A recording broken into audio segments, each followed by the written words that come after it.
महत्त्वाची बातमी समोर येते म्हणजे आजच मुख्यमंत्री देवेंद्र फडणवीस, अजित पवार आणि सुनील तटकरे सह्याद्रीवरती बैठक सुरू असताना धनंजय मुंडे यांनी सुद्धा बैठकीला हजेरी लावलेली होती।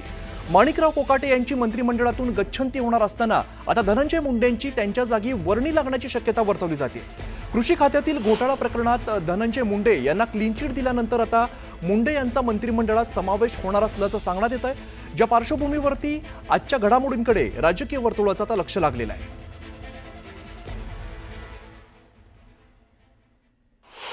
सगळं जे आहे आणि याच्यामध्ये 100% काही पोलीस अधिकारी त्यांची सुद्धा नावं आम्ही माननीय साहेबांना सांगितले, त्यांचे फोन आणि त्यांचे सुद्धा कॉल डिटेल चेक करावेत अशा प्रकारची मागणी केली। या प्रकरणामध्ये आपण संतोष देशमुख प्रकरणामध्ये आपण जर पाहिलं तर धनंजय मुंडे यांचा राजीनामा जो आहे तो झाला होता, परंतु पुन्हा एकदा आपण माणिकराव कोकाटे यांचं कृषी खातं कुठेतरी जात आहे आणि लॉबिंग करताना मला असं काही वाटत नाही, मला असं काही वाटत नाही। त्यांचा तो आटोकाट प्रयत्न चालू असेल, परंतु यांना घेतलं तर सरकारच्या वरती सुद्धा काही प्रश्न त्या ठिकाणी निर्माण होणार आहेत। हे एक संतोष देशमुख झालं, आता हे आहे बापू आंधळेचं प्रकरण पेंडिंग आहे। बापू आंधळेचा खून कोणी केलाय, नावं कोणाचे घेतले, हे सगळं हे व्हायला लागलं ना। आता तो जो गीते आहे त्याच्या सौभाग्यवतीने मला वाटतं हे सगळं सांगितलंय। वारंवार धनंजय मुंडे जे आहेत मुख्यमंत्र्यांची भेट घेतात, आज अजितदादा सुद्धा होते, तटकरे होते, ते त्यांचं काम आहे, ते भेटतील। अजितदादा भेटले असतील, मला वाटतं दादांचं वेगळं काम असेल। मुंडे वारंवार भेटतात, ते भेटायचं काम आहे त्यांचं, ते भेटतील।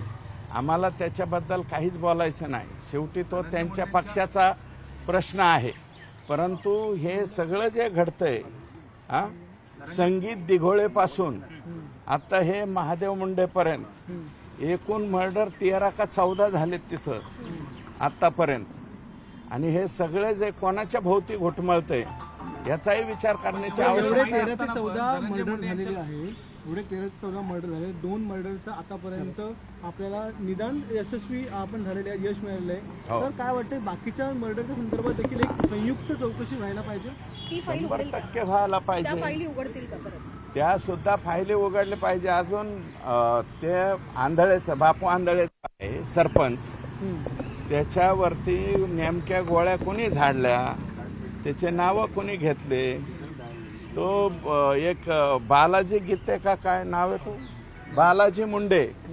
बालाजी मुंडे नावाच्या व्यक्तीची हत्या करण्यात आली, त्याच्यात त्याचा ड्रायव्हर आरोपी करून ठेवलाय, म्हणजे मारणारे दुसरे आणि आरोपी कोण, ड्रायव्हर वेगळाच, आणि ते जेलमध्ये आता त्या आयुष्यामध्ये त्यांनी कुणाला ब सुद्धा म्हणलेला नाही, अशा पद्धतीचा तो ड्रायव्हर आहे, त्याची आता जेलमध्ये रवानगी करण्यात। तुम्ही एवढं सगळं सांगताय, सगळ्या गोष्टी खरं तर इतक्या जाहीर पद्धतीने, पण अजित पवार असतील, सुनील तटकरे असतील, हे धनंजय मुंडेला घेऊन बसतात, कुठेतरी यांना देखील लॉबिंगला पाठवलं म्हणावं। हे बघा, तटकरे साहेबांनी अजितदादांनी काय निर्णय घ्यायचा तो त्यांनी घ्यावा, परंतु वस्तुस्थिती जी आहे तिथे माझं मत आहे की त्यांनी जे आहे त्यांचे कोणीही विश्वासातले माणसं पाठवावे। 5-10 दिवस त्यांनी परळीमध्ये त्यांना मुक्कामाला ठेवावं की इथं नेमका कारभार कसा चालतो, काय चालतो। माणसं किड्या मुंग्यासारखी मारली जातात। 21 महिने झाला आज महादेव मुंडेच्या आणि महादेव मुंडेच्या घरापासून 500 मीटर अंतरावरती परळीचे लोकप्रतिनिधी राहतात, मग त्यांना जाता येत नव्हतं का आतापर्यंत महादेव मुंडेंच्या घरी? मी गेलो तर आम्हाला काळे झेंडे, महादेव मुंडेंना भेटायला का आले म्हणून काळे झेंडे दाखवतात, आणि तुमच्या घरापासून 500 मीटर अंतरावरती महादेवचं घर आहे। मग 21 महिन्यामध्ये परळीच्या लोकप्रतिनिधींना सवड कशी भेटली नाही त्यांच्याकडे जायला हवं होतं ना। तुम्ही अजित पवारांनी किंवा कुणीतरी विश्वासातलं माणसं पाठवा असं म्हणताय, तुम्ही सरकारमध्ये आहात, तुम्ही माहिती सदस्य आहात, तुमच्यावर विश्वास नाही अजित पवार? आम्ही आमच्यावरती विश्वास आहे ना, आम्ही बी बोलू ना काय जे चाललेलं आहे। आता माणिकराव कोकाट्यांच्या बाबतीत ठराविक कोण कोण बातम्या बनवतोय, काय बनवतोय, हे सगळ्या चाले आम्हाला कळतात ना। कोण रोज चालवतोय, माणिकराव कोकाट्यांच्या तालुक्यात जाऊन कोण मुलाखती घेतंय, तिथं कोण उपोषणाला बसलेलं आहे, त्याची दखल कोणती टीव्ही घेते, काय घेते, याचं आम्हाला ज्ञान आहे. मला वाटतं हे माणिकराव कोकाट्यांनीच बघावं. ते ह्याचे म्हणजे ह्याचे लातूरचे जे पोरगा आहे ज्याला मारहाण झाली त्याची मुलाखत कोण घेते जरा तपासून बघा ना. त्याच्यावरून कळतंय ना हे आयडिया कोणाचे आहेत, डाव कोणाचे आहेत, गेम कोणाचे आहेत. अण्णा, तुम्ही खालच्या म्हणजे दुसऱ्या फळीतल्या पोलीस अधिकाऱ्यांवर सुद्धा आरोप केले होते की एसपी बदलले पण खालची यंत्रणा अजूनही त्याच मानसिकतेमध्ये काम करते. हो, आता सीएम साहेबांनी सांगितलंय की असे जे कोणी लोक आहेत चुकीचे ते तांदळाच्या खड्यासारखे वेचून बाजूला काढा आणि काही लोकांना बीड जिल्ह्याच्या बाहेर सुद्धा पाठवण्याचा निर्णय त्यांनी घेतला. मुख्यमंत्र्यांनी सांगितलंय की पूर्ण गुन्हेगारी जी आहे ती आम्ही मुळासकट उठवून टाकू. हे काही बघा, plan झाले का त्या आता संदर्भात? काही प्रमाणात श्वास परळीतल्या लोकांनी सोडलेला आहे, निश्वास. थोडंसं आता परळीमध्ये जे मोठमोठ्याल्या गाड्या आहेत, बुलेट ज्याचं सायरन फोर मोठ्यामध्ये वाजत होतं ते आता वाजायचं कमी झालंय. पांढऱ्या शिपीत गाड्या ज्या हिंडवायच्या, हॉर्न वाजवायचे, कोणाच्या बी अंगावर घालायच्या, असे काही प्रकार जे आहेत ते आता जरा थोडेसे थांबले आहेत आणि थोडीशी सुटका परळीच्या झाली. आता एकदा महादेव मुंडेंच्या या प्रकरणाचा तपास लागला 100% हे काही लोकांच्यावरती मोका लागलाय. यातलेच महादेव मुंडेंच्या आणि हे बघा 3 घटना एक सलग 3 दिवस केलेल्या आहेत ह्या लोकांनी. पहिल्यांदा पुजारीला मारलं 307, दुसरं संजय सातभाईला मारलं 307 20 ऑक्टोबर, ही 19 ऑक्टोबर आणि 21 ऑक्टोबरला महादेव मुंडेंचा काटा काढला या लोकांनी. एसआयटी स्थापन झाली सांगाल, मुख्यमंत्र्यांनी आता आदेश दिले एसआयटी स्थापन करण्याचे. मुख्यमंत्री महोदयांनी स्पष्ट आदेश दिलेले आहेत. पंकज कुमावत यांच्या अध्यक्षतेखाली या 3 लोकांची नावं त्या ठिकाणी आणि डीजी साहेबांना फोन करून सांगितलं. जे निवेदन ज्ञानेश्वरीताई मुंडेंनी त्यांना दिलेलं आहे ते निवेदन तात्काळ त्यांनी जे आहे ते डीजींकडे पाठवलंय, स्पेशल मेसेंजर पाठवलाय आणि याची ऑर्डर काढा म्हणून सांगितलं. अण्णा, एक शेवटचा प्रश्न, ज्या पद्धतीने तुम्ही सगळी भूमिका मांडताय, लढा हा देताय, जर धनंजय मुंडेंना पुन्हा मंत्रिमंडळात घेतलं तर मग तुमची काय भूमिका? लढायला अपयश नाही, आम्ही आमच्या पातळीवर माननीय मुख्यमंत्र्यांना जे बोलायचं ते बोलू. त्यांचा पक्ष, त्यांच्या पक्षाचे राष्ट्रीय अध्यक्ष, प्रदेशाध्यक्ष यांना आमचा बोलण्याचा तेवढा नैतिक अधिकार नाही. आमचा नैतिक अधिकार माननीय मुख्यमंत्री महोदयांच्यापर्यंत आहे. हे जे लोक अतिशय चुकीच्या पद्धतीने वागतात त्यांच्या स्वतःच्या मतदारसंघामध्ये इतक्या निर्घुणपणे एका पाठोमागे एक बालाजी मुंडे, बापू आंधळे, महादेव मुंडे, संतोष देशमुख याच्यामध्ये मी यांचेच सगळं सांभाळणारे माणसं आहेत. त्याच्यामुळं आणि जे हे आणि ते माझाच माणूस आहे म्हणणारे यांनाच परत जर संधी द्यायची असेल तर त्या बाबतीमध्ये आम्ही मुख्यमंत्री महोदयांना बोलू.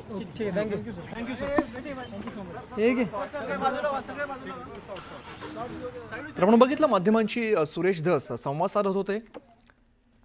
ज्ञानेश्वरी मुंडे यांनी आज मुख्यमंत्र्यांची भेट घेतली. दरम्यान महादेव मुंडेंची हत्या होऊन 21 महिने झालेले आहेत, अजून सुद्धा त्यांना न्याय मिळत नाही. दादांनी त्यांचे 5-6 लोक परळीत पाठवावेत असं सुरेश धस म्हणतात. मागणी केली आहे की ते एसआयटी स्थापन करून आरोपींना अटक करतील आणि मला मुख्यमंत्री साहेबांनी एवढं आश्वासन दिलं आहे की आरोपी तात्काळ अटक होऊन जातील. तुमचं समाधान झालेलं आहे का मुख्यमंत्री? माझं मुख्यमंत्री साहेबांवर समाधान आहे, कारण तेच आता सगळे मायबाप आहेत, त्यांच्यावर मी समाधानी आहे. गेल्या अनेक दिवसांपासून खरं तर तुमच्या मनामध्ये ही रुखरुख होती की मुख्यमंत्र्यांना कधी भेटणार आणि अर्थात मनातली जी इच्छा आहे ती तुम्ही त्यांच्यासमोर व्यक्त झालेला आहात. काय प्रतिक्रिया होती त्यावेळेस त्यांची?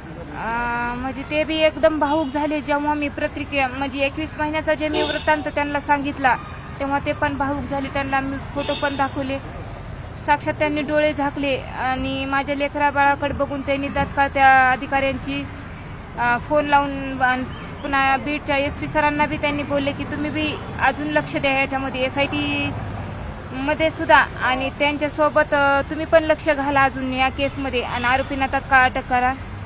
असे म्हणले आहेत तुम्ही मुख्यमंत्री. काल एक आरोप केला होता की यामध्ये एका बंगल्यावरून फोन जातोय आणि त्यामुळे तपासामध्ये कुठे उशीर होत आहे. नेमका कोण हस्तक्षेप करतो? हा, मी सांगितलं होतं अगोदरच की मला पोलीस प्रशासनाकडूनच ती कळालं की बंगल्याहून फोन आला आणि तपास थांबवला. मग तपास का थांबवला गेला, मग बंगल्याहून फोन म्हणजे वाल्मीकरांचाच फोन गेला हे म्हणजे हे आहे. पण आरोपीचे नाव मी मुख्यमंत्री साहेबांना गुपित दिलेले आहेत. मग SIT मार्फत ते आरोपीचे नाव जाहीर करतील आणि आरोपींना तात्काळ अटक करतील हे मला मुख्यमंत्री साहेबांना आश्वासन दिलं आहे. कोणाच्या बंगल्यावरून फोन करतात? हा कोणाच्या बंगल्यावरून फोन गेला? म्हणजे परळीमध्ये धनंजय मुंडे साहेबांचा बंगला आहे आणि त्या बंगल्याचा सगळा कारभार जगमित्र कार्यालय म्हणून तिथे कार्यालय आहे परळीमध्ये. तर त्याच्यावरचा सगळा कारभार वाल्मीकराड सांभाळत होता. मग हा फोन वाल्मीकरांचाच गेला आणि त्यामध्ये आम्ही सांगितलं आहे की सानप सरांची CDR काढा. अजून कोणी कोणी याच्यात इन्व्हॉल्व आहे का हे पण पहा म्हणून आम्ही मुख्यमंत्री साहेबांना निवेदन दिले आहे. तुम्ही गुपित नावं सांगणार होतात आरोपींची, ती नावं सांगितली आहे, ती सांगितल्याच्या नंतर मुख्यमंत्र्यांची काय रिएक्शन आहे? म्हणजे मी साहेबांना निवेदनामध्ये नावं दिली आहेत. मग साहेब म्हणले आहेत तात्काळ आपण ह्याच्यावर मागणी करू आणि मी नार्को टेस्ट त्यांना हे केली आहे की आता 21 महिने झालं की आरोपी डायरेक्ट कसे म्हणतील की आम्ही खून केला आहे म्हणून ते पण मी मुख्यमंत्री साहेबांना नार्को टेस्टची मागणी तुम्ही केलेली आहे, या संदर्भात त्यांनी होकार दिलेला आहे की अशी आपण करू शकतो म्हणून? SIT मार्फत तर होणारच म्हणून सांगितलं आहे. पुरेपूर म्हणजे आरोपी अटक करणार म्हणजे करणार हे मला त्यांनी शब्द दिलेला आहे. कोणालाही पाठीशी घातलं जाणार नाही. विधान भवनात बी त्यांनी म्हटलं आहे आणि आज बी म्हणलं की कोणालाही पाठीशी घातलं जाणार नाही. मुख्यमंत्री साहेबांचा शब्द म्हणजे संविधानाचा शब्द आपण मानला पाहिजे आणि आरोपी अटक होतील आणि माझ्या परिवाराला न्याय भेटेल मुख्यमंत्री साहेबांच्या हाताने हे मला आता म्हणजे माझं समाधान झालं आहे त्यांच्यावर. किती गुपित नावं दिलेली आहेत आता? म्हणजे आम्ही सगळे दमदाट्यामध्ये 150 कॉल्स आलेले होते. त्याच्यामध्ये 17 नंबर डिटेक्ट केलेले होते. त्यामधून 9 नंबर त्या स्पॉटवर होते. ती मी सर्व मुख्यमंत्री साहेबांना माहिती दिलेली आहे. मध्यंतरी तुम्ही एक म्हटलं होतं की मला घराबाहेर पडायची ही भीती वाटते. आज मुख्यमंत्र्यांना भेटल्यानंतर ही भीती दूर झाली आहे का? नाही, मी मुख्यमंत्री साहेबांना म्हणलं की मला लेकरं ट्युशनहून आले किंवा घराबाहेर पडले तर मला भीती वाटते की माझ्या लेकरांचं काय करतील किंवा मला काय करतील. पण मुख्यमंत्री साहेबांनी एवढं आश्वासन दिलं आहे की आता तिथली सगळी दहशत संपविणार म्हणून हे पण शब्द दिला आहे.